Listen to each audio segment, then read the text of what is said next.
I think neighborhood ministry is kind of like it's sort of like a light kind of shining in my neighborhood.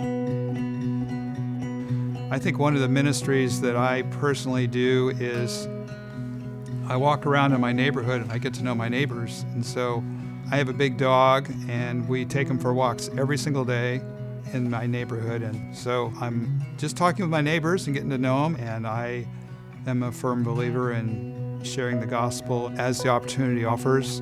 I have a neighbor, he's actually from Guatemala. He's my next door neighbor, actually. And he knows that I'm a Christian, and we've had several spiritual conversations over the years. And then one time he was just talking about, hey, I really wish I had a Spanish-English Bible. And so about a month ago, I went and bought one, and I gave it to him, and he was so appreciative that I had given him this Bible. And, it's like opportunities like that come up, and, just take advantage of them and go for it. If you just go out, and part of the help sometimes is just going out and listening to your neighbors. And that can be a great ministry, or a good way to have ministry with folks, is just being interested in them, ask about how they're doing. Like, I have one neighbor whose wife has dementia.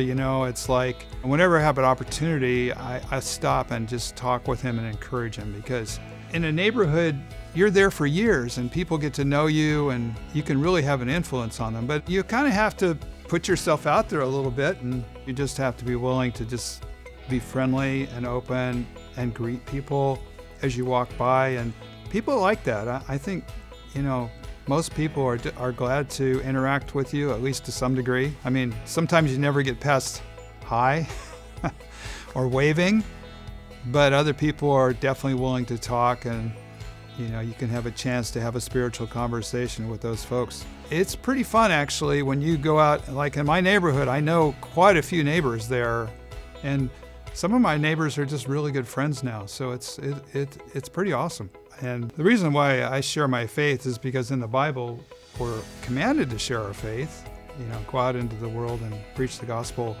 But I think a much deeper reason for that is because you care about people and you care about where they're going to spend eternity. So I think for me, it's more of a, wow, when I think about the person, well, where are they going to be in eternity, because they're good friends and I care about them.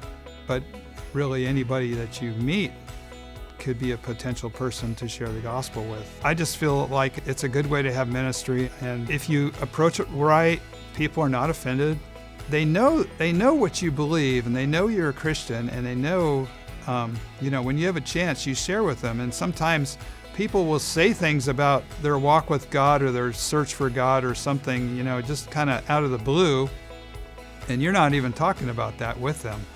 But they know who you are and who you represent. And so I kind of look as meeting people in my neighborhood is, you can bring them a little closer to God maybe each time you meet them. And it's a process. And, that's something that the Lord has developed in me, and I think He can with anybody. But one of the key things in sharing the gospel or talking with people is to open your mouth and just introduce yourself and say hi.